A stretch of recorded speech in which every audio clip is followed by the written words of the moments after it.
Halo semua, perkenalkan nama saya Cirilo dari Nilawala dengan NRP 5017251048. Saya merupakan salah satu anggota dari kelas Geologi Fisik kelas A.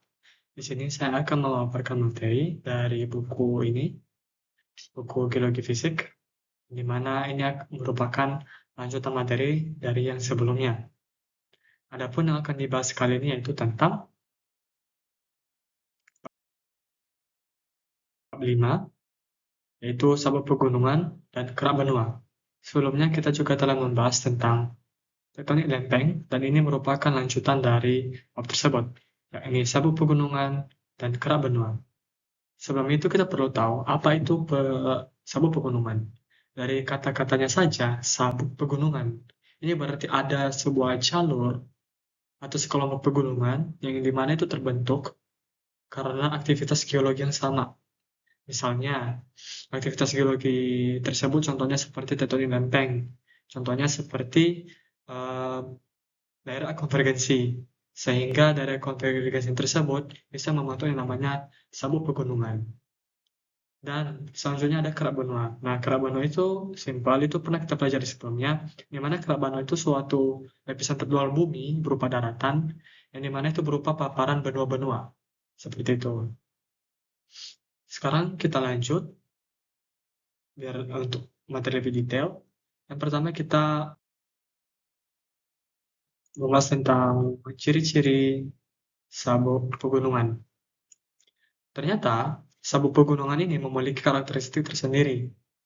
Dan karakteristik tersebut terbagi ke beberapa macam. Yang pertama ada ukuran dan arah, kedua ada ketebalan kerak, dan yang ketiga ada usia geologis.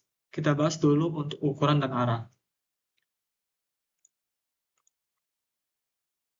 Nah, untuk ukuran dan arah, sabuk pegunungan ini kalau secara ukuran dia itu sangat panjang ya teman-teman. Sangat panjang dibandingkan dengan lebarnya.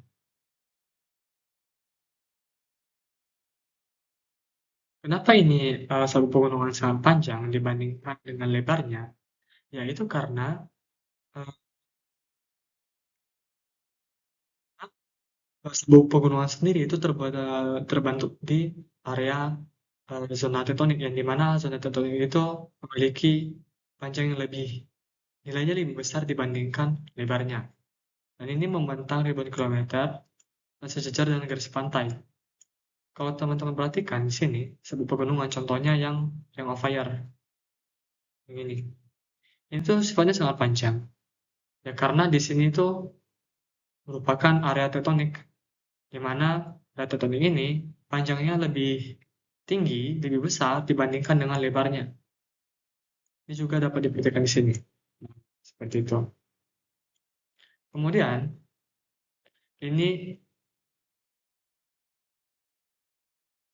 sejajar dengan garis pantai. Kenapa bisa sejajar dengan garis pantai? Karena zona dari sabuk pegunungan ini kan itu di lempeng tektonik, dan di garis pantai tersebut merupakan batas area subduksi ataupun area konvergensi antara samudra dan benua, sehingga garisnya itu sejajar dengan garis pantai. Nah, kemudian ada ketebalan ciri-ciri yang lain itu ketebalan keraknya. Untuk ketebalan keraknya itu ternyata itu lebih dari 10 km. Itu kontras dengan lapisan tipisnya 1000 sampai 200 meter di keraton.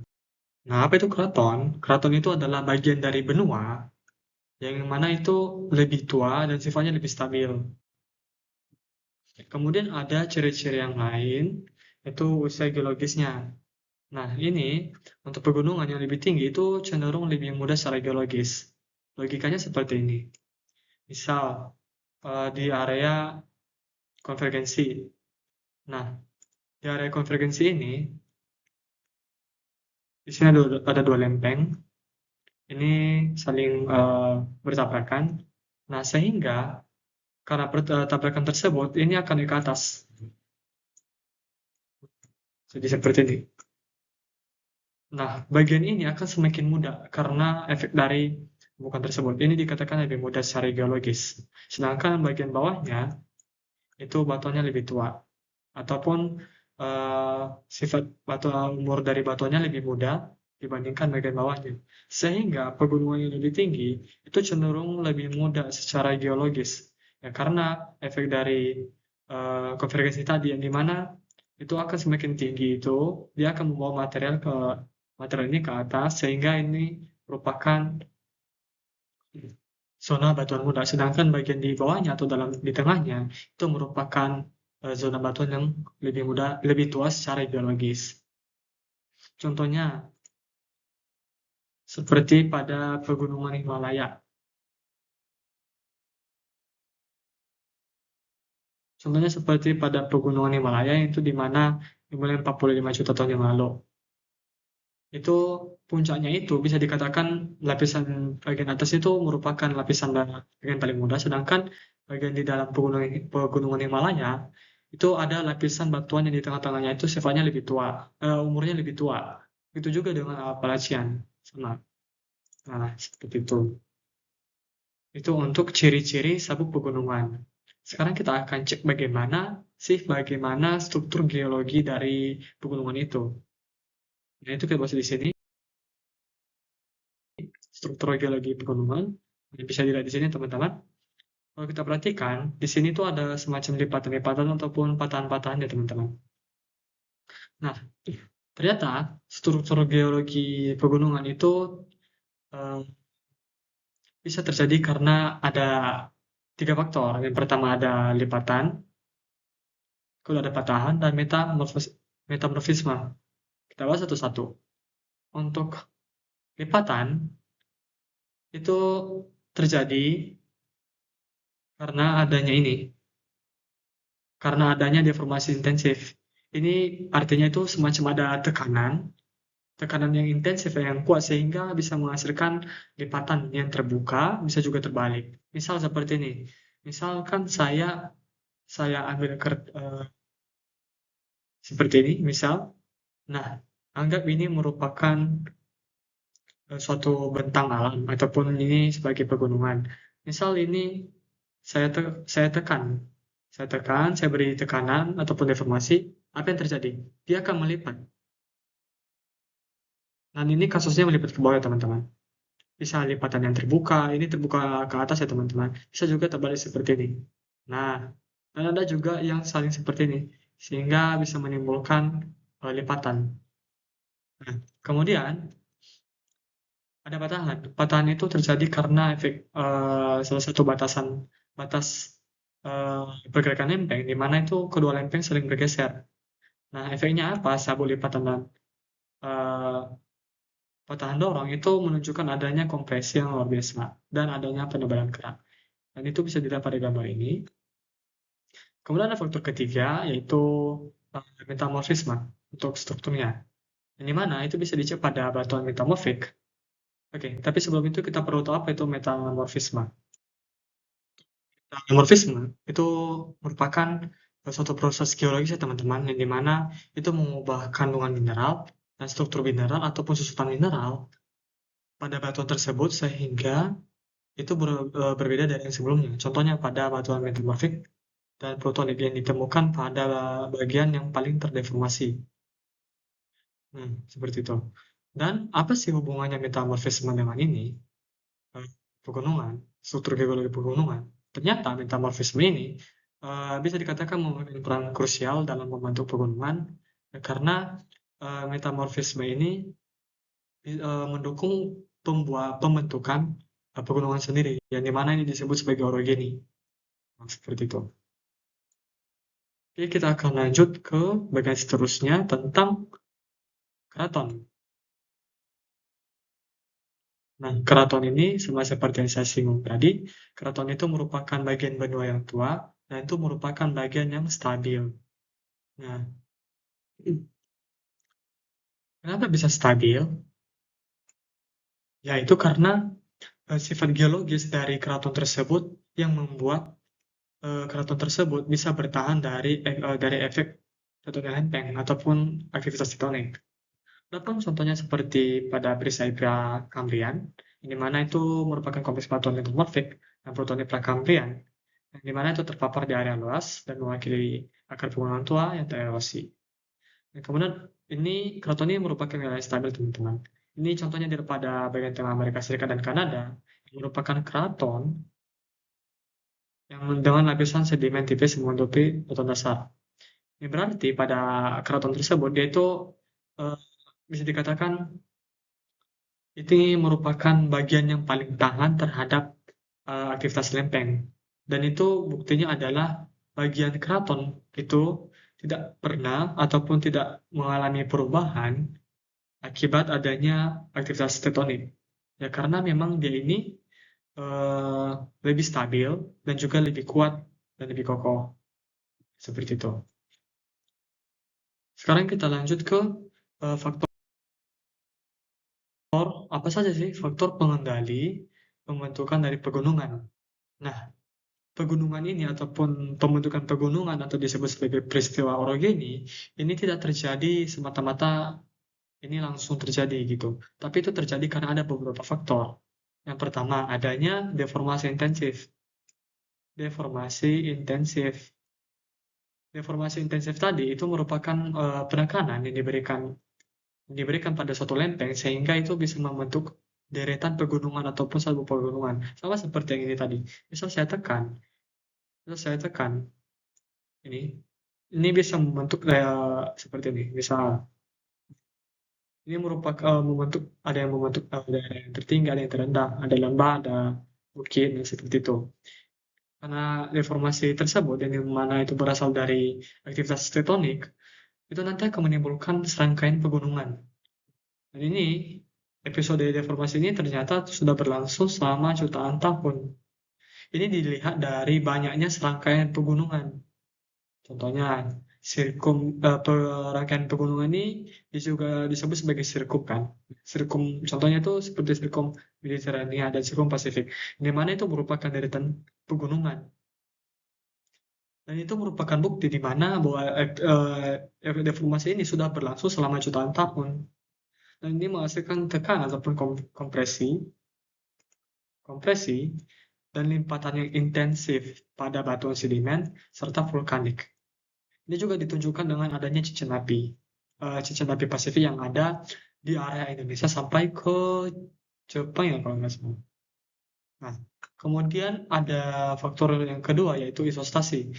Nah, isostasi ini merupakan suatu gaya apung yang memungkinkan pergerakan lempeng sehingga lempeng-lempeng tersebut akan bergerak untuk mencapai suatu titik di mana yaitu akan ekuivalen ataupun equilibrium atau setimbang. Nah, pergerakan ini dia itu lebih mengapung. Kenapa itu bisa terjadi? Karena ada suatu lapisan plastis itu disebut sebagai astenosfer. Nah, di astenosfer tersebut lempeng-lempeng akan bergerak seakan-akan sama seperti styrofoam yang diletakkan di atas air. Itu akan bergerak-gerak terus sampai dia menemukan suatu titik di mana itu akan stabil. Tapi lama-kelamaan juga dia akan bergeser karena beberapa pengaruh tertentu.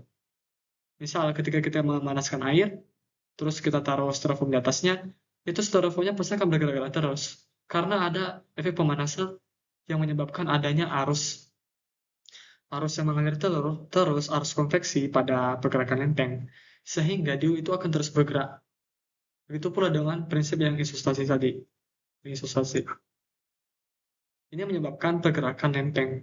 Dan ini juga akan menjadi faktor pembentukan dari pegunungan ataupun orogeni. Contohnya pada batasan konvergensi, kan itu bisa saja membentuk pegunungan seperti pegunungan Himalaya. Yang mana proses tersebut terjadi karena adanya isostasi. Kemudian yang ketiga ada ini.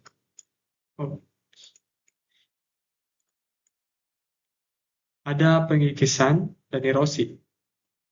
Nah, selain ini tadi, yang ini bisa dikategorikan sebagai, kan ini berasal dari dalam bumi ya. Ini bisa dikategorikan sebagai endogen atau berasal dari dalam bumi. Sedangkan pengikisan dan erosi itu kan pengikisan dan erosi itu terjadi karena faktor luar ya, di luar bumi. Ini kita katakan sebagai exogen.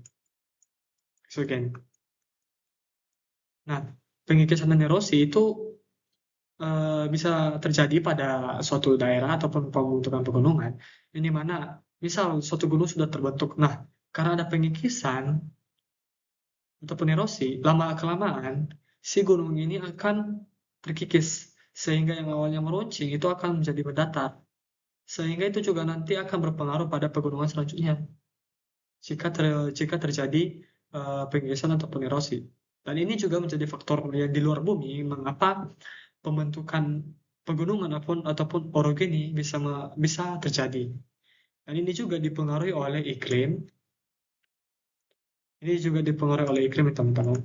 Dipengaruhi oleh iklim, jenis batuan, dan ketinggian daratan di atas permukaan laut. Jika semisal jenis batuannya itu sifatnya materialnya keras, itu nanti akan susah terkikis. Tapi jika lapisan batuannya tersebut lemah, itu dapat memungkinkan terkikis. Contohnya seperti lapisan batuan kapur kalau nggak salah, itu dapat terkikis dengan mudah. Nah, selanjutnya kita akan membahas beberapa konvergensi, yang dimana ini nanti menjadi penyebab. Ini lebih mendukung ke bagian endogen, ini mana itu berhubungan dengan pembentukan pegunungan. Nah, yang pertama itu kita bahas tentang konvergensi samudra benua. Nah, untuk konvergensi samudra benua ini sudah tidak asing, teman-teman. Ini sudah dibahas sebelumnya, di mana konvergensi samudra benua ini merupakan pergerakan lempeng, di mana kedua lempeng, yaitu lempeng samudra dan lempeng benua, akan saling bertabrakan karena lempeng samudra ini ataupun bagian keras samudra memiliki densitas yang lebih tinggi, maka dia akan menunjam ke bawah. Sama seperti pada gambar ini. Ini akan menunjam ke bawah, sedangkan lapisan kerak benua ataupun lempeng kerak benua akan naik ke atas. Ini nanti akan membentuk deretan gunung pada tepi benua. Seperti ini. Dan ada beberapa proses yang terjadi di dalamnya. Ada subduksi yang dimana lempeng samudra ini akan menunjam ke bawah. Kemudian ada vulkanisme. Nah, busur magmatik ini terbentuk di atas zona subduksi. Nah, ini yang bagian atas. Yang dimana kerak benua ini akan naik ke atas dan itu membawa busur magmatik. Yang dimana itu maksudnya adalah material magma dari asinosfer itu akan melalui kerak benua, dan itu akan melalui daerah yang bisa dikatakan zona lemah, sehingga itu akan membentuk kayak mencembung ke atas sehingga bisa membentuk uh, gunung vulkanik. Kemudian ada deformasi yang dimana ini adanya sabuk lipatan dan dorongan, yang dimana konvergensi ini tidak hanya menimbulkan proses ini, tapi juga adanya sabuk lipatan-lipatan tertentu ataupun dorongan yang tertentu. Kemudian ada efek dari sini, efek dari peristiwa ini, yaitu adanya keruntuhan gravitasi dan penyebaran. Nah, keruntuhan gravitasi ini maksudnya anomali, bisa dikatakan sebagai anomali di mana nilai gravitasinya itu lebih kecil dari biasanya. Misal yang secara universal percepatan gravitasi itu kan 9,8 meter per second. Tapi ketika dianalisis di area tersebut, yang dimana terjadi konvergensi samudra benua, itu terdapat anomali yang dimana menunjukkan anomali negatif, di mana nilai gravitasi lebih rendah dari biasanya. Nah, itu terjadi karena apa? Ya karena gaya keruntuhan yang mendorong batuan keluar dan ke bawah sama seperti yang ini, yang zona penunjaman pada kerak samudra, itu batuan itu akan bersifat mengalir di daerah permukaan, dan kemudian batuan ini akan retak, dan kemudian patah. Sehingga densitasnya tadi yang awalnya tinggi jadi lebih rendah, sehingga ketika diukur nilai gravitasinya itu akan lebih rendah dari biasanya. Nah, sehingga itu dikatakan sebagai keruntuhan gravitasi. Nah, kemudian ada penyebaran. Ini mana pada penyebaran tersebut, bagian tebal dan tinggi pegunungan ini menjadi tidak aktif secara gravitasi, yang dimana ketika tonjolan lebih 3 km atas permukaan laut, keruntuhan itu akan dimulai. Seperti itu. Selanjutnya kita bahas tentang konvergensi busur benua. konvergensi busur benua. Nah, di sini kalau busur ini adalah suatu area ataupun pegunungan vulkanik yang ada di tepi benua, teman-teman. Sehingga konvergensi busur benua ini merupakan konvergensi antara busur pulau yang yakni merupakan pegunungan vulkanik di area tepi benua, dan ini akan bertabrakan dengan kerak benua, lempeng benua ataupun kerak benua. Yang dimana pada pendekatannya ini busur pulau dan benua ini saling mendekat, dan dasar laut yang ada di antara keduanya itu akan hancur akibat subduksi tadi. Dan kemudian ketika terjadi tabrakan, busur ini akan terlalu apung untuk disubduksi sehingga dia akan naik ke atas terus. Efek lainnya apa? Bisa terbentuk zona subduksi baru. Ini mana ketika lautan tersisa terlepas, itu akan menciptakan zona subduksi baru, dan hanya saja dia itu arahnya berlawanan. Seperti itu. Kemudian ada konvergensi benua dengan benua. Ini juga pernah saya bahas sebelumnya, di mana konvergensi benua dengan benua ini merupakan pergerakan lempeng, di mana lempeng benua dan benua yang sama akan bertabrakan, dan ini tidak saling menunjam tetapi akan naik ke atas. Efeknya apa? Menimbulkan orogeni, pembentukan gunung. Pembentukan gunungnya contohnya seperti pegunungan Himalaya ini. Ini terbentuk 45 juta tahun yang lalu. Tak terbayangkan, ini sudah lama sekali. Di mana pembentukannya ini dimulai saat India bertabrakan dengan Asia. Karena sebelumnya awalnya itu India dengan Asia itu terpisah. Sehingga ketika ini bertabrakan, maka terbentuklah pegunungan pada zona di batas konvergensinya, yaitu pegunungan Himalaya. Pegunungan Himalaya ini bertingkat seperti makhluk hidup, yang dimana itu akan tumbuh terus. Seperti itu. Dan kemudian untuk ketinggiannya itu 8.000 meter di atas permukaan laut. Dan kemudian untuk kedalaman akar pegunungan itu 65.000 meter di bawah permukaan laut. Seperti itu. Ada juga contoh lain pada evolusi pegunungan Appalachian. Ini juga sudah disinggung sebelumnya. Kalau kita perhatikan pada akhir Prakambrian atau di awal Paleozoikum atau zaman yang mana ini merupakan zaman purba, teman-teman. Yang dimana pada saat ini Samudra Atlantik purba itu sudah terbentuk, hanya saja dia itu memaksa tepi pasif pada Amerika Utara, Eropa, dan Afrika ini saling menjauh. Dan kemudian pada proses selanjutnya di era Paleozoikum tengah, pergerakan lempeng-lempeng ini mulai berubah dan subduksi tersebut akan dimulai, di mana rantai-rantai pulau akan terbentuk di antara benua-benua tadi, di antara benua-benua ini, rantai pulau baru. Dan kemudian pada akhirnya cekungan akan menutupnya sepenuhnya Eropa, kita sampaikan Eropa, dan Afrika ini akan menabrak Amerika Utara dan membentuk Pangea. Dan dari sinilah awal Mesozoikum, yang dimana Pangea tersebut akan terbelah dan benua bergerak kembali, itu menuju punggung Atlantik Tengah.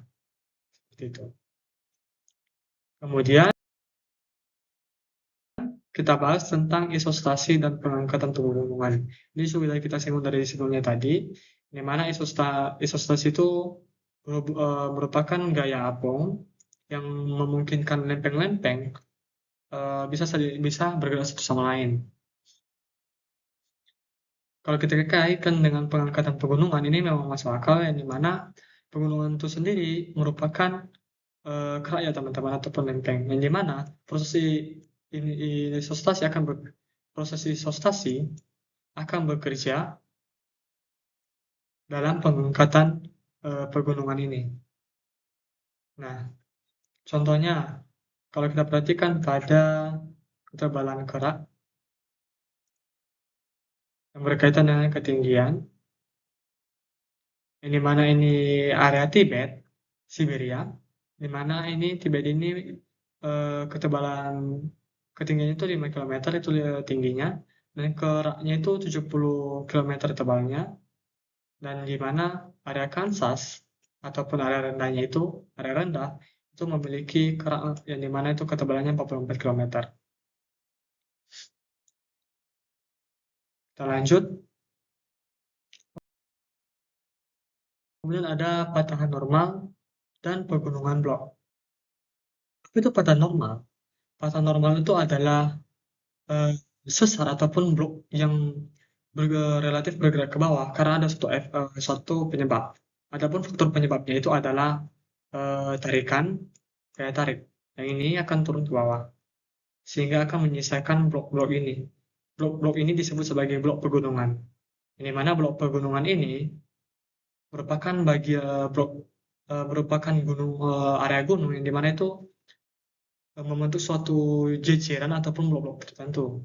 Dan dimana itu merupakan kerak yang terpecah. Yang ini tadi terpecah itu maksudnya ini sesarnya turun ke bawah, ada patah. Ini menjadi blok-blok yang dibatasi oleh patah normal tadi. Ini adalah sesarnya yang turun dan menyisakan apa? Menyisakan ini. Ini menyisakan pegunungan blok. Sedangkan sesar ini merupakan patahan normal yang turun ke bawah akibat adanya gaya tarik. Contohnya, ada Sierra Nevada dan Teton Range. Ada juga di sini Arizona, ada New Mexico, ada Idaho dan California. Dan di mana itu terbentuk karena adanya patahan blok. Nah, seperti itu. Kemudian kita bahas terkait dengan delaminasi litosfer. Delaminasi litosfer ini bisa dikatakan sebagai pelepasan litosfer. Ini terjadi karena apa? Oke, apa sih itu delaminasi litosfer ataupun pelepasan litosfer? Simpelnya, delaminasi pelepasan. Nah, itu merupakan proses geologis yang dimana litosfer ini akan tenggelam atau terlepas dari keadaan awalnya yang merupakan bagian paling luar, itu akan tenggelam masuk ke area atmosfer. Itu terjadi karena apa? Kemungkinan bisa terjadi karena adanya tekanan dari atas, atau kemungkinan karena beratnya itu, ataupun beratnya sehingga litosfer tersebut dapat masuk ataupun tenggelam. Nah, prosesnya seperti ini. Dan ini sangat berhubungan dengan orogeni ataupun pembentukan pegunungan. Yang pertama itu adanya penebalan litosfer, di mana selama pembentukan gunung, kerak dan mantel itu di bawahnya itu akan menebal. Sama seperti pada gambar pegunungan, di mana kan pegunungannya seperti ini kan. Nah, yang bagian menebal ini merupakan bagian kerak dan mantel litosfer. Yang dimana mantel litosfer ini lebih dingin, dan lebih padat. Nah, kemudian adanya pelepasan ataupun delaminasi tadi, di mana bagian luar dari litosfer yang menebal ini menjadi tidak stabil. Kenapa ya? Karena tidak sanggup menahan bebannya sendiri, sehingga dia terlepas dan tenggelam, dan itu akan masuk ke atmosfer. Kata kuncinya tadi itu litosfer tersebut ataupun mantel litosfer tersebut tidak stabil karena adanya beban, sehingga akan terjadi proses geologis yang dimana ini akan tenggelam. Litosfernya akan tenggelam melalui atmosfer. Selanjutnya adanya pemanasan yang dimana mantel atmosfer tadi yang sudah tenggelam itu mengalir masuk ke dalam, sehingga pemanasan kerak ini memungkinkan kerak yang di bawah mengalir. Itu akan mengalir dan itu akan menipis. Nah, seperti itu. Kemudian kita bahas terkait dengan pertumbuhan benua. Pertumbuhan benua. Ini contohnya tadi lebih berhubungan dengan, ini kalau kita analogikan seperti pegunungan Himalaya tadi. Ini mana pada pegunungan Himalaya itu akan terus tumbuh. Itu karena proses apa ya? Karena proses konvergensi. Tapi kalau di sini kita akan bahas ini mana itu pertumbuhan benua. Dan di mana pertemuan benua ini merupakan suatu proses geologi di mana benua ini akan saling tumbuh ataupun terbentuk. Itu terjadi karena apa? Ya karena proses geologi seperti tumbukan antar lempeng. Nah, untuk mekanisme pertumbuhannya bisa dilihat di sini. Yang pertama itu adanya akumulasi sedimen dan aktivitas vulkanik di tepi benua. Akumulasi sedimen dan aktivitas vulkanik ini dapat dilihat pada batas konvergensi antara samudra dengan benua, di mana akumulasi sedimen ini akan berkumpul di area situ dan aktivitas tersebut akan berpusat pada tepi benua. Kemudian adanya penambahan busur pulau melalui konvergensi busur dengan benua. Dan di mana seperti saya jelaskan tadi sebelumnya, di mana terjadinya konvergensi antara busur pulau dengan benua. Sehingga ini nanti akan menimbulkan zona subduksi baru, dan efeknya apa? Akan menimbulkan penambahan busur pulau yang baru. Sehingga ini nanti akan memungkinkan pertemuan benua. Dan kemudian ada tabrakan dan penyatuan terana eksotik. Di mana terana eksotik ini merupakan bagian ataupun fragmen dari kerak bumi yang dimana itu berasal dari lokasi geografisnya yang sangat jauh. Kemudian ada penebalan kerak yang mana itu melalui proses orogeni ataupun pembentukan gunung dan juga plutonisme. Di mana plutonisme itu sendiri merupakan suatu proses geologi di mana magma pada yang berasal dari asthenosfer itu akan masuk melalui zona dalam, hanya saja dia itu tidak sampai membentuk gunung api, melainkan dia akan mendingin pada bagian bawahnya tersebut, sehingga membentuk yang namanya magma intrusif, sehingga akan menimbulkan cembungan ke atas. Biasanya seperti itu. Dan untuk contoh historisnya atau sejarahnya yang benar terjadi itu ada pegunungan Appalachian di sini. Itu ditambahkan itu ke Amerika Utara pada era Paleozoikum, di mana Cordillera itu tumbuh ke barat selama era Mesozoikum dengan Kenozoikum. Itu Cordillera itu merupakan suatu sistem pegunungan yang sangat panjang dan itu saling terhubung satu sama lain, sehingga bisa dikatakan sebagai satu sistem. Oke, kita lanjut ke bagian terakhir. Ini berhubungan dengan Tirana. Ya, kita akan bahas tentang Tirana yang tergeser. Tirana itu merupakan suatu fragmen kerak bumi yang dimana itu memiliki ciri khas yang unik, yang dimana itu berbeda dengan kerak-kerak bumi yang ada di sekitarnya, seperti itu. Ini ada beberapa tipe. Yang pertama itu Tirana akresi, yang dimana Tirana akresi ini dari kita bahas tadi juga, dan kita singgung sedikit, yang dimana Tirana akresi itu merupakan suatu fragmen kerak bumi, yang dimana itu tidak terbentuk di lokasinya saat ini. Contohnya itu seperti India, yang awalnya itu kalau tidak salah ada di kutub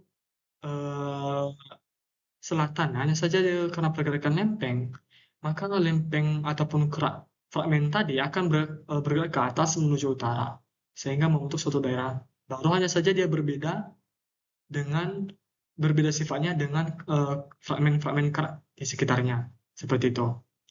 Kemudian ada Tirana eksotik. Ini merupakan tahap lanjut dari akresi tadi, di mana Tirana ini yang dapat dibuktikan bahwa telah menempuh jarak yang jauh. Ini dibuktikan dengan adanya melalui fosil dan data paleomagnetik. Misalnya seperti ini. Di suatu daerah misal ada misal benua A.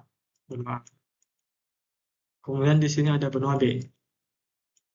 Benua B. Nah, di sini kita anggap sebagai kerak benua A dan kerak benua B.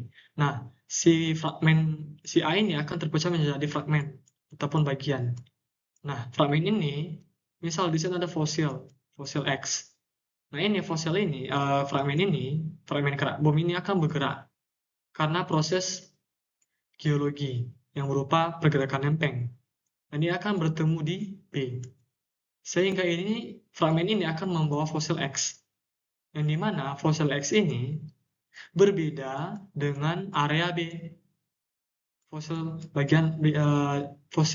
Y yang ada di benua B ataupun kerak benua B, sehingga dapat diidentifikasi bahwa ini merupakan Tirana eksotik Terana eksotik, yang dimana itu merupakan terana ataupun fragmen yang sudah yang berasal dari suatu tempat dari tempat yang lain ataupun tidak berasal dari si fragmen B.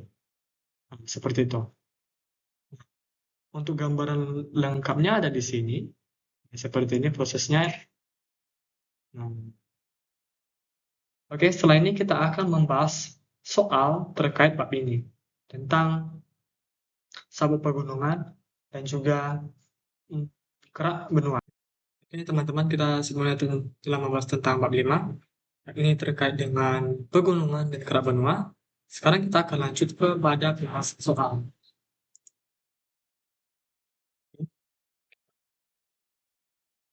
Kita ke pengerjaan soal.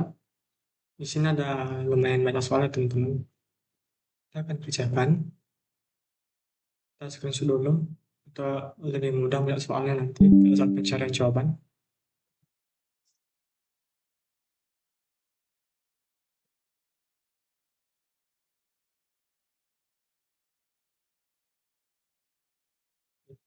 Yang pertama itu apa yang dapat kita ketahui dari sabuk lipatan dan dorongan. Dan tentang apa yang terjadi selama huruf ini. Kata kuncinya adalah huruf ini. Kita akan cari huruf ini. Tapi sebelumnya kita cari tulis ini untuk ini jawabannya. Itu ada di halaman 105 teman-teman. Di sini sudah ada jawaban di mana kita dikutip dari pernyataan ini. Di mana full anthrax belts atau dikenal sebagai sabu lipatan dan juga dorongan itu menunjukkan adanya kompresi. Kompresi ini berupa tekanan serta pemendekan kerak bumi selama orogeni. Nah, untuk orogeni sendiri bisa kita cek di sini ya teman-teman. Oke, orogeni.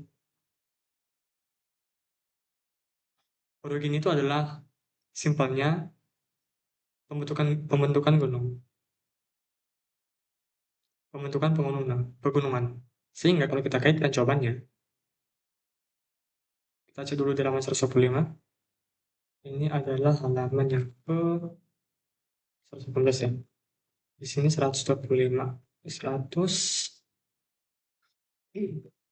125.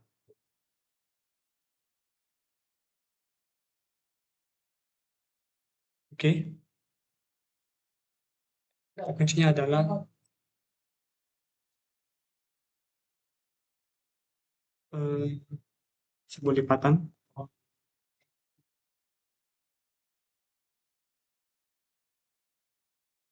sabuk lipatan.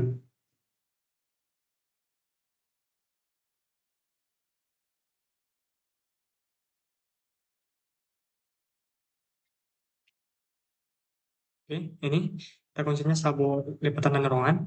Tapi kita ketahui dari situ adalah itu berupa penumpukan keraton yang kaku di bawah inti panas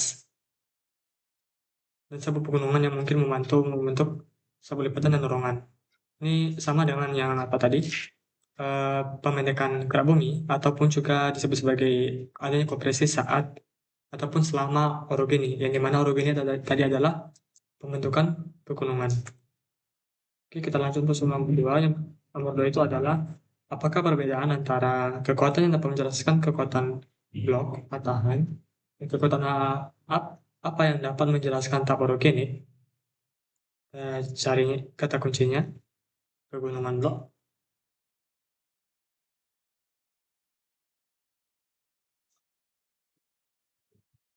Perbedaan antara kekuatan menjelaskan pegunungan blok. Jadi kita cek dulu di sini. Nomor 2 itu ada di halaman 129. 129 itu ada di gambar 5.15.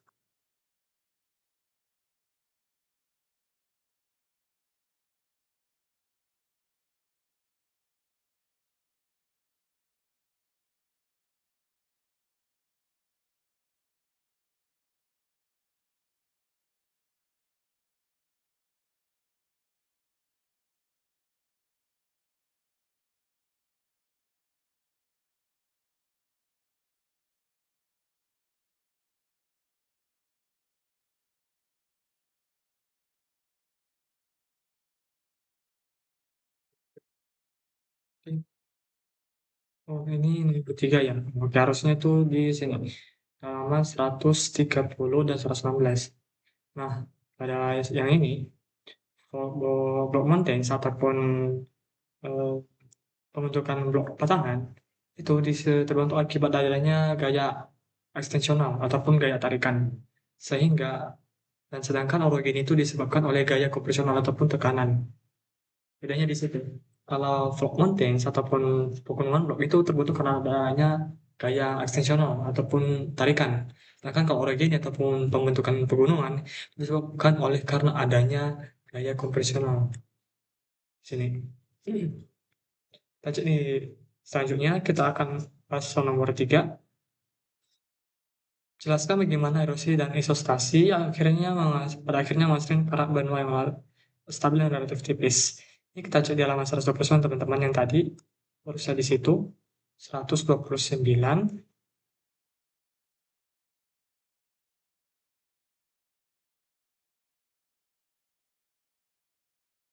Oke. Ya, halaman 129 yang ini. Di sini ada 129 itu berpacu pada gambar 5.15. Nah, yang ini gambar 5.15 itu kata kunci erosion and renewed light lift. Kita cek kata kuncinya itu ini mana erosi mengikis gunung.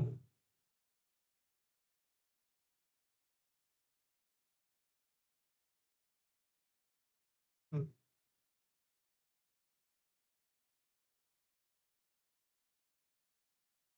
itu.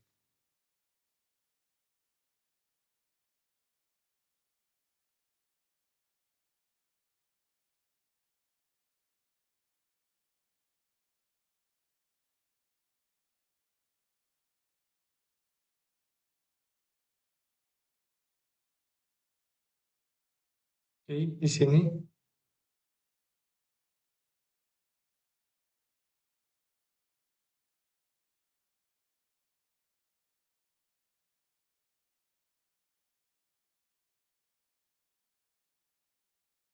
untuk jawabannya ada di situ yang dimana kalau di erosi itu mengikis gunung. Erosi itu kayak suatu aliran air dan jika kelamaan melewati suatu daerah tersebut akan terkikis. Contohnya kayak seperti eh,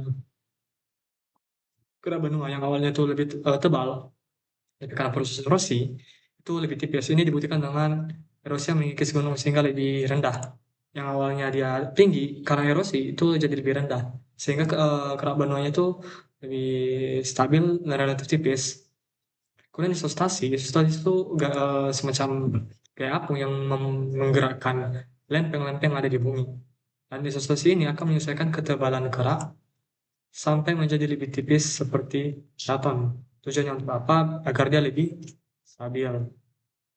Untuk jawabannya itu ada pada halaman 99 teman-teman yang tadi. Oke, bagaimana urutan batuan sedimen di keraton berbeda dengan yang ada di sabuk pegunungan? Nah, itu bisa lihat di sini teman-teman. Untuk jawabannya itu ada di halaman 136, yang dimana jawabannya itu adalah keraton yang memiliki lapisan sedimen yang lebih tipis dan stabil. Lebih stabil dan stabil. Sedangkan sabuk pegunungan memiliki lapisan yang terlipat akibat adanya deformasi. Sehingga urutan batunya tersebut dapat dilihat atau urutannya itu lebih berbeda dari yang ada di sabuk pegunungan. Batuan sedimen di keraton itu berbeda dengan yang ada di sabuk pegunungan. Itu bisa dilihat karena keraton ini memiliki lapisan sedimen yang lebih tipis dan stabil. Sedangkan kalau sabuk gunung ini memiliki lapisan terlipat, artinya masih belum stabil. Dan itu akan memiliki lapisan terlipat yang dimana terjadi karena deformasi. Gitu. Oke, kita akan lanjut mengerjakan soal yang lain.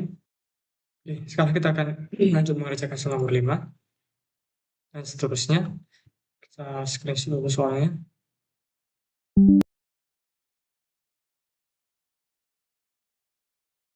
Oke, yang pertama itu adalah apa urutan peristiwa yang menjelaskan pembentukan sebuah pegunungan yang dibatasi oleh posisi oleh keraton. Kita cari dulu, ini ada jawabannya di halaman 127.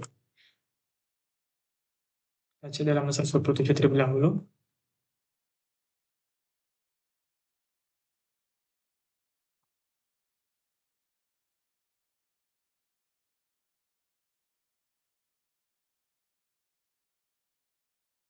Oke, sering mau sabuk pegunungan. Kata kuncinya adalah sabuk pegunungan.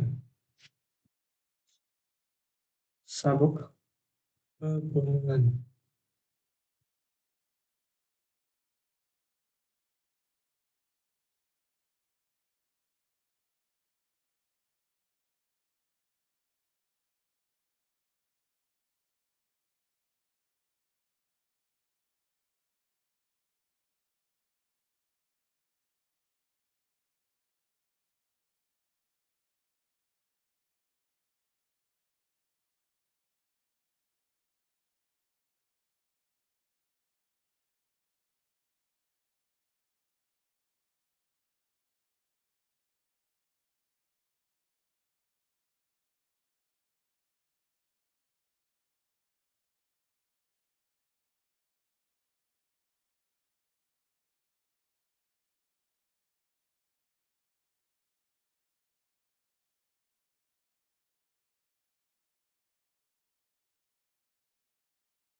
Usaha jawabannya itu ada di sini, ya, teman-teman. Kita akan bahas. Oke, jawabannya adalah ini. Eh, Urutannya dimulai dari adanya penutupan samudra, kemudian adanya tumbukan benua, sehingga itu nanti akan menghasilkan sabuk pegunungan. Nah, untuk kuesionya seperti itu. Kemudian, soal nomor 6. Yang berganda, pegunungan yang membentuk bagian barat Amerika Utara disebut. Ini bisa langsung kita cari. Jawabannya juga di sini ya. Harusnya sama 1 ke 2, tapi kita cek lagi. Ini ada beberapa opsi pegunungan yang membentuk bagian barat Amerika Utara disebut sebagai. Kita akan coba cari yang Rockies dulu, yang bagian M. Keys. Oke, tidak ada opsi, berarti nggak ada. Kita coba Andas, pegunungan Andas. Untuk pegunungan Andas,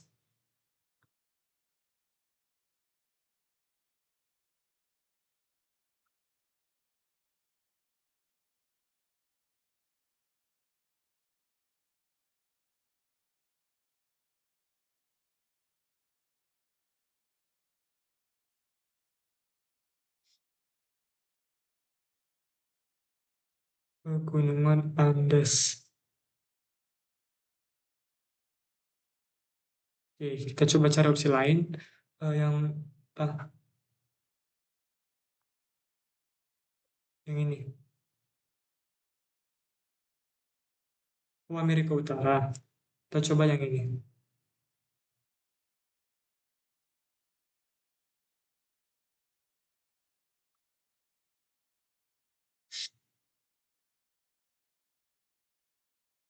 Nah, untuk jawabannya sudah ada teman-teman, yaitu ini. Bagian di Cordillera Amerika Utara. Itu halaman 119. Untuk jawaban ini, soal ini. Aktual membentuk bagian barat Amerika Utara. Itu Cordillera Amerika Utara. Oke. Kemudian soal nomor 7, keraton. Keraton. Keraton ya. Keraton. Oke, di sini keraton itu ada beberapa opsi jawaban.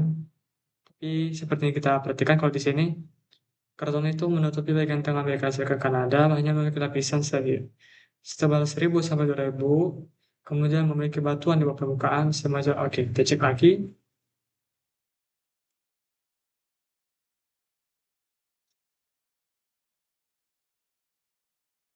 Oke, bagian dari tengah Amerika Serikat dan Kanada semuanya merupakan bagian dari keraton. Oke, bagian betul. Kemudian kita cari lagi. Mungkin tiba kalau oke. Oke, memiliki lapisan sangat tipis, setebal 1000 sampai 2000. Oke, berarti ini sudah benar yang bagian B. Yang bagian C memiliki batuan sedimen. Sedimen yang merupakan batuan plutonik dan metamorfik yang tua.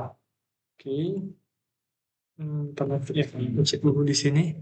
Oke, kompleks,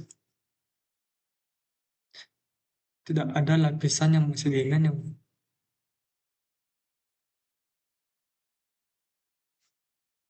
Kita coba cek yang jawaban ini. Yang nomor 7 ya. Sini semuanya disebutkan di atas. Harusnya ada ya. Sedimen tersebut. Oke. Ini jawabannya di sini. Ini merupakan batuan plutonik dan metamorfik yang terpapar di area luas yang di mana itu adalah keraton ya teman-teman. Berarti betul. Berarti jawabannya adalah D, sama yang disebutkan di atas. Kemudian soal ke-8, perisai prakambium. Oke, ada di sini. Perisai prakambium ini yang pertama itu mengandung batuan yang geologis muda. Mengandung batuan yang secara geologis itu muda. Oke, kita kunci dulu. Kemudian yang B hanya terdapat di daerah pegunungan. Hmm, Kemudian ini merupakan kompleks batuan, dan C merupakan kompleks batuan metamorfik. Oke, berarti jawabannya yang C. 8. Nomor 8 itu prakambium. Berisi prakambium merupakan kompleks batuan metamorfik, yang ini, sesuai, dan plutonik yang terpapar di area yang luas. Nah, seperti itu. Kemudian soal nomor 9, lipatan dan patahan. Lipatan dan patahan balik di sebuah sabu pegunungan menunjukkan, nah, di sini kita coba cari lipatan dan patahan balik di sebuah sabu pegunungan. Oke, kita coba ke pendekatan kerak dulu.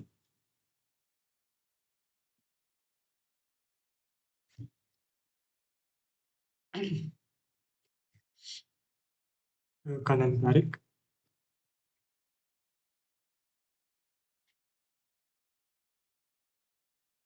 Pengendapan, pengendapan sedimen.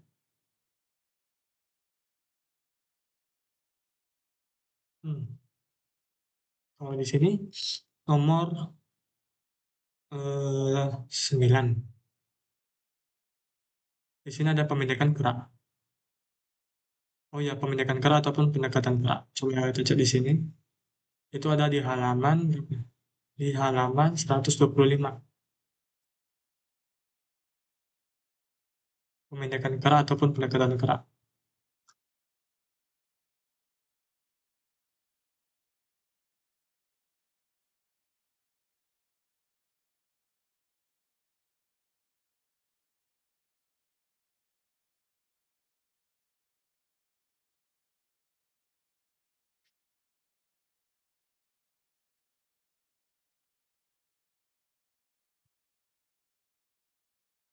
Oke, pemindahan kerak di sini.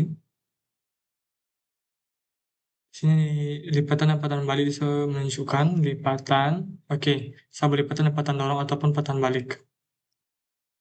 Nah, efeknya itu apa? Itu menunjukkan bahwa adanya pendekatan kerak di sini. Menunjukkan kompresi yang sangat luar biasa. Nah, ini ada di halaman 125, dan mana keseluruhan lipatan dan patahan dorong di sebuah gunung menunjukkan kompresi yang luar biasa, atau disebut sebagai pemendekan kerak, penebalan kerak, atau disebut sebagai pendekatan kerak. Jadi cobanya bagian A. Ini soal nomor 10, manakah di bawah ini yang bukan merupakan ataupun bukan salah satu faktor pengendali utama yang menentukan karakteristik sebuah pegunungan? Kita cek dulu untuk siapa. Oke, tidak ada hubungannya. Bisa jadi ini jawabannya, tapi kita cek dulu. Kita cek yang pelapukan. Kalau dia karakteristik sebuah pegunungan tadi itu kan berhubungan dengan pelapukan dan erosi serta sustasi. Berarti mungkin kalau kita cek pasti ada tunjuk pelapukan erupsi. Oke, faktor utama menentukan pertemuan. Oke, di sini ada deformasi insentif atau intensitas deformasi. Oke, ini termasuk karakteristik pegunungan, berarti jawabannya salah. Kemudian yang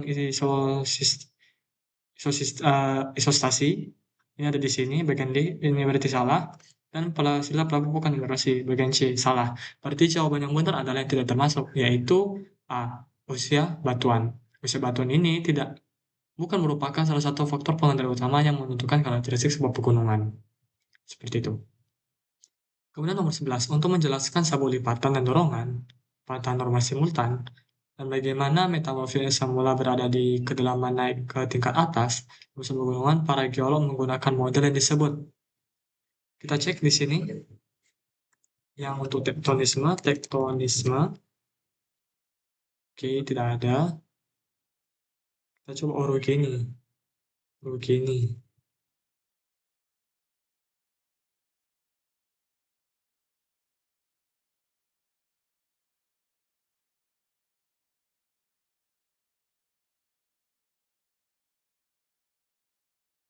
Oke, kita coba cek di sini.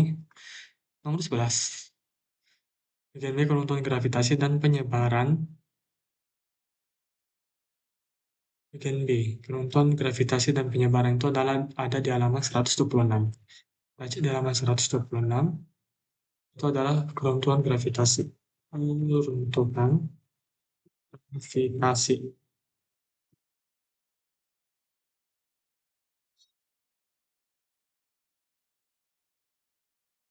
Oke, 126 sudah pas. Oke, seperti yang ini, beberapa pada tingkat bersifat duktil ataupun plastis. Oke, di sini ada kalau gravitasi dan penyebaran ataupun penentuan gravitasi di sini. Untuk para menentukan. Para penjelasan ini berarti yang diyakini. Metode modelnya adalah kolaps gravitasi dan penyebaran ataupun keruntuhan gravitasi dan penyebaran. Berarti jawaban nomor 11 adalah bagian B. Nah, lanjut nomor 12. Siklus Wilson ini menggambarkan siklus Wilson. Oke, siklus. Oke, di sini ada penutupan cukup ini ada di halaman berapa ya? Di halaman 129. Siklus Wilson. Siklus pengangkatan dan erosi. Bukan. Kita cek. Siklus pemisahan superbenua. Superbenua pembukaan cekung samudra. Jawabannya ada di halaman 128 sampai 229. Berarti jawabannya adalah bagian D. Siklus pemisahan superbenua, pembukaan cekungan samudra, diikuti dengan penutupan cekungan dan tabrakan benua. Seperti itu. Kemudian soal nomor 13. Pemisahan sebagian lapis mental dari litosfer di bawah sabah pegunungan disebut. Keruntuhan gravitasi kayak sepertinya tadi bukan, yang ini. Ya, nomor 126 ya. 126, 126 ya. Bagian tebal tinggi terlalu tinggi. Misalnya bukan. Kita akan coba cek yang rifting.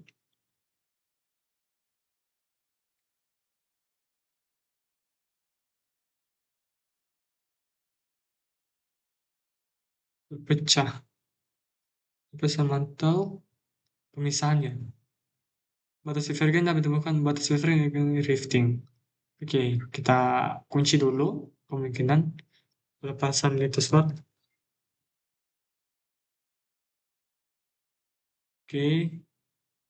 Ada ya. Harusnya coba itu rifting.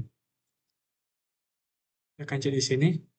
Jawabannya itu adalah C, pelepasan litosfer ataupun delaminasi litosfer. Cek delaminasi litosfer.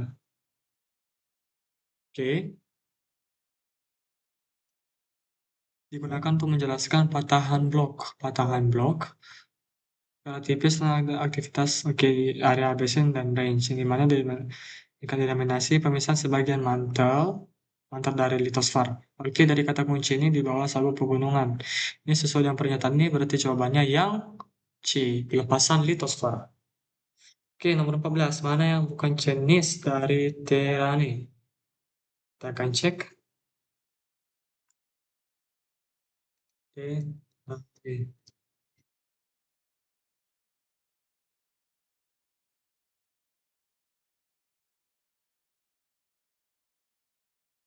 Ini bukan mencurigakan sih. Nomor 14, terakumulasi. Oke, caranya kita cari dulu definisinya. Kalau di sini ada di halaman 133, terane. Oke,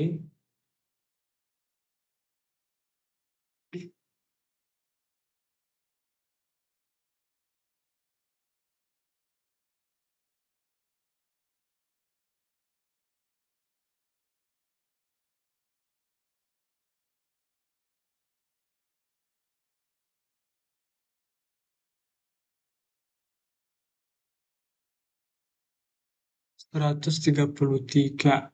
Harusnya di sekitar sini. Terane, oke.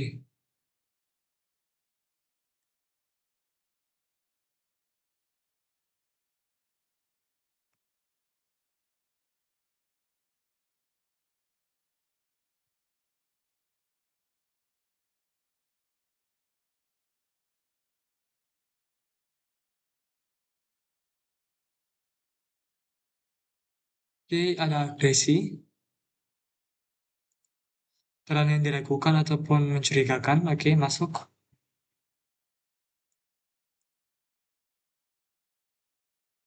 Eksotik. Oke, ada.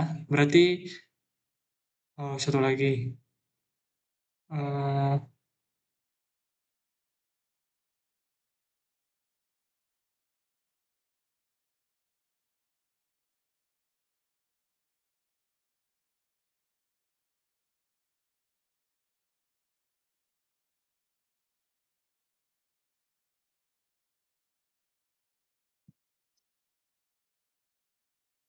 Oke, di sini tidak ada yang bagian terakumulasi, berarti jawabannya adalah terakumulasi.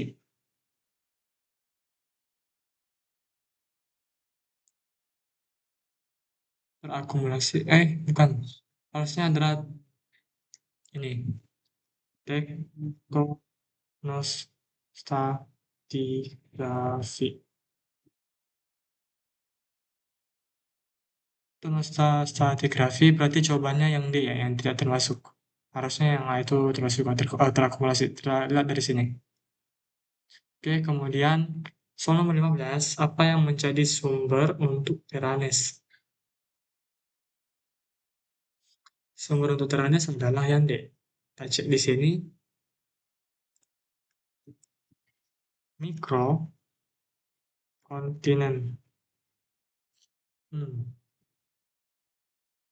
Untuk jawabannya di sini ada di halaman 133 juga.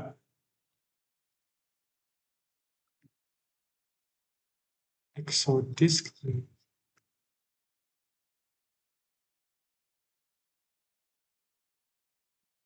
Oke. Sini mana bukan mana apa menjadi sumber untuk Tiranes? Sumber. Oh, yang nomor 14 tadi harusnya itu terakumulasi karena oh ya ada ini Tetonos stratigrafi. Oke, berarti yang nomor 14 ini udah jawaban jadi salah, harusnya jawabannya adalah bagian D, tetonos stratigrafi. Oke, kita lanjut nomor 15 ini. Apa menjadi sumber untuk Tiranes? Menjadi sumber untuk Tiranes adalah, kita cek di sini,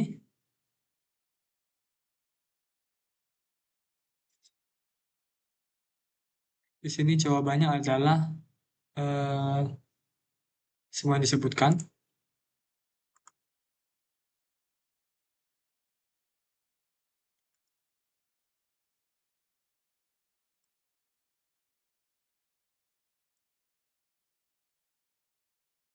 Hmm,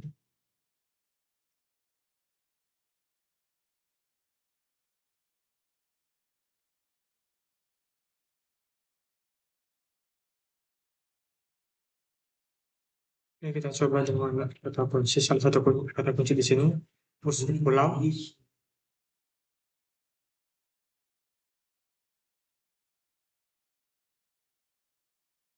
Oke, apa menjadi sumber untuk Tiranes? Ada, oke, yang terakumulasi adalah, oke, yang jadi sumbernya itu pusat pulau. Termasuk Fragmen benua yang menjauh. Oke, ada mikrobenua ataupun mikrokontinen. A termasuk. Oke, yang bergerak sejauh itu fragmen. Oke, fragmen yang bergerak jauh ini. Ini yang terpisah. Oke, fragmen benua yang jauh yang terpisah. Berarti jawaban A termasuk, B termasuk, dan C termasuk. Jawabannya adalah bagian D, semua yang disebutkan di atas. Kemudian soal nomor 16. Di sini soalnya adalah pecahan blok dapat disebabkan oleh pecahan blok. Kita patahan blok ini. Kita coba patahan blok.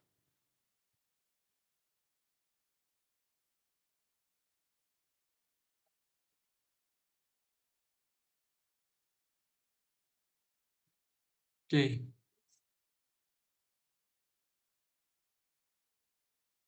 ini ada isostasi 1. Kemudian kalau kita cek lagi ada apa ya? Keruntuhan gravitasi, ada patahan normal.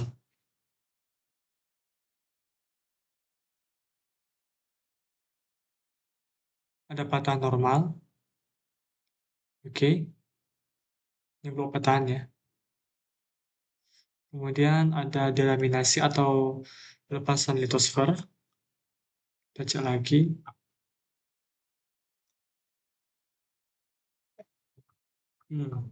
Coba kita cek sini. Sini adalah nomor 16. C dan D penyelesaian sitostatik bagi keruntuhan gravitasi dan pelepasan litosfer. Keruntuhan gravitasi harusnya ada tadi. Keruntuhan gravitasi.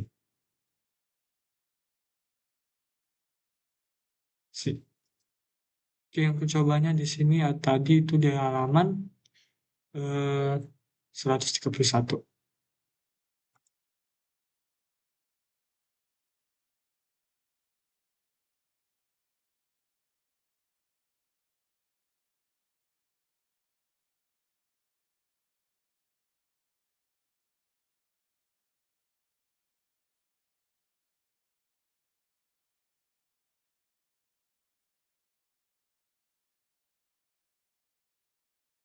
Nah, kuncinya di sini adalah termasuk elimination.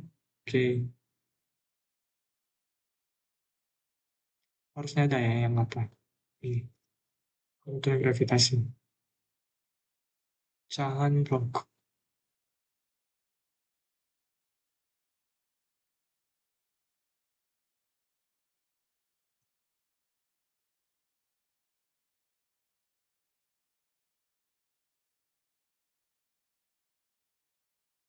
Oke, vertikal isostatik termasuk keruntuhan gravitasi. Eliminasi termasuk ya.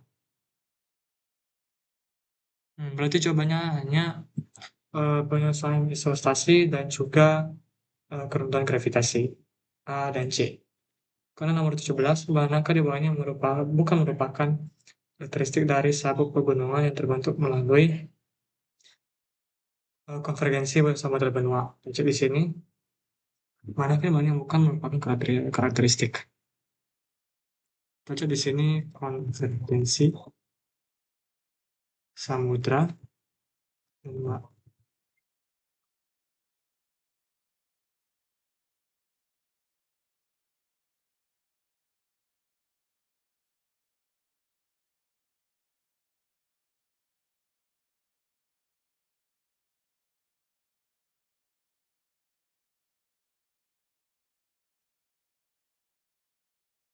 Dan ini ada sabuk lipat dengan dorongan.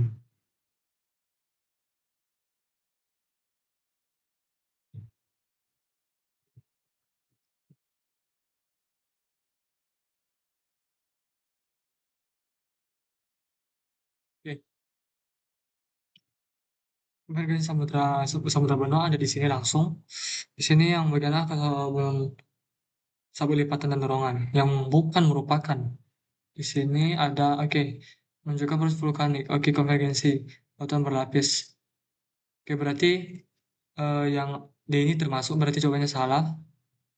akumulasi.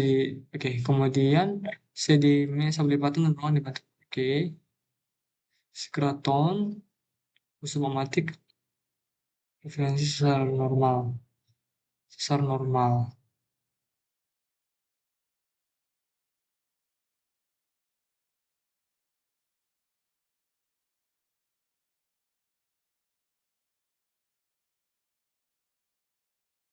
Baca sini, nomor 17 ya.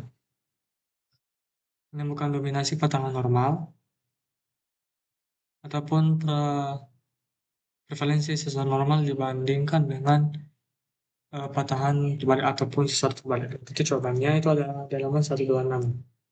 126.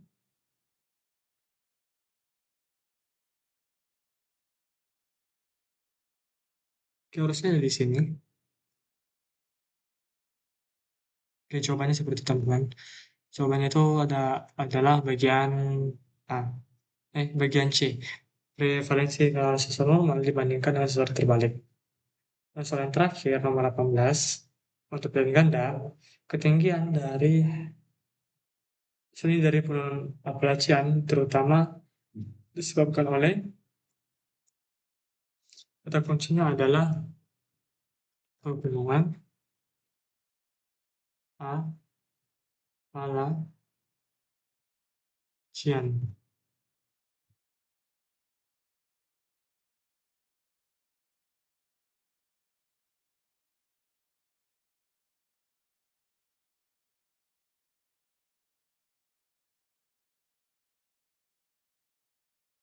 Oke, gak ada di sini. Selain penyusunan isostatik. Oke,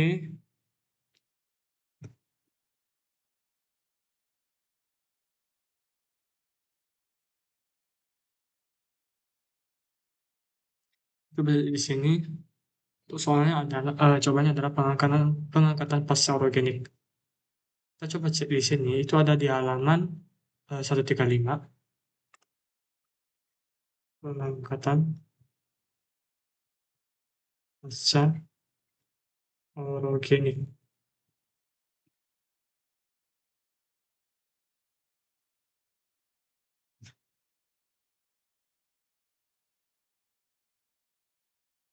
Oke, di sini ketinggian saat ini untuk pegunungan Appalachian. Oke, tererosi dataran. Oke, berarti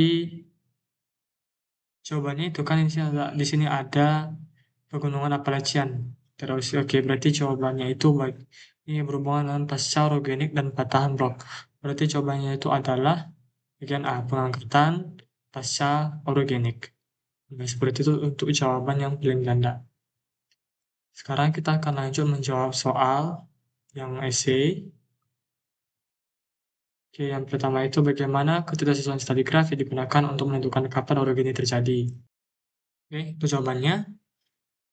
Eh, Katanya ketidaksinambungan atau ketidaksinambungan ataupun ketidaksesuaian itu nanti itu ketidaksesuaian tersebut akan menunjukkan jeda deposisi. Jeda deposisi ini maksudnya jeda dari pengendapan sedimen dan adanya erosi akibat pengangkatan selama orogeni.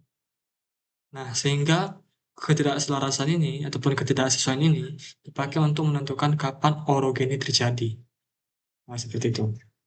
Kemudian soal ini bukan, nggak saja. Soal nomor 2. Bagaimana tomografi seismik berkontribusi pada pemahaman kita tentang sabuk pegunungan? Bagaimana tomografi seismik berkontribusi pada pemahaman kita tentang sabuk pegunungan? Ini adalah halaman 123 yang dimana tomografi ini membantu istilahnya. Sehingga dengan tomografi ini bisa membantu memetakan ketebalan gerak. Karena tomografi ini kalau kita cari definisinya, tomografi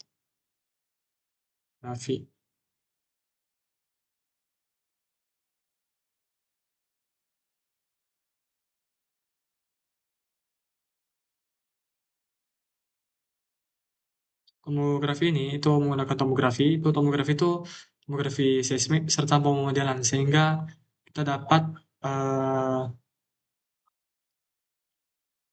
mengamati lebih lanjut tentang tentang ini, kan di sini kan, nah itu nih, tomografi seismik mental. Ini mana nanti, dengan ini, kita dapat memetakan ketebalan kerak serta anomali mantel di bawah sabuk pegunungan. Seperti itu. Kemudian untuk soal nomor 3,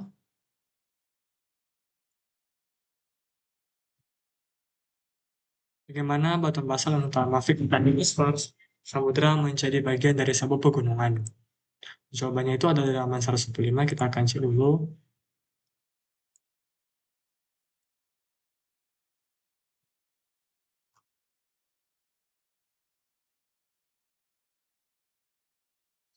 Di sini yang ditanya adalah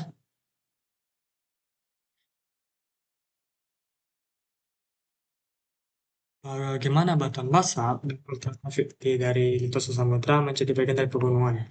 Itu karena adanya batuan basal ini terdorong ke kerak benua selama subduksi dan menjadi bagian dari sebuah pegunungan. Seperti itu.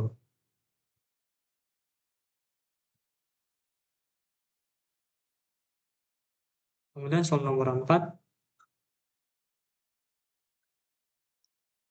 adalah bagian mengapa sebuah keraton secara lokal bertekuk menjadi cekungan dan kubah.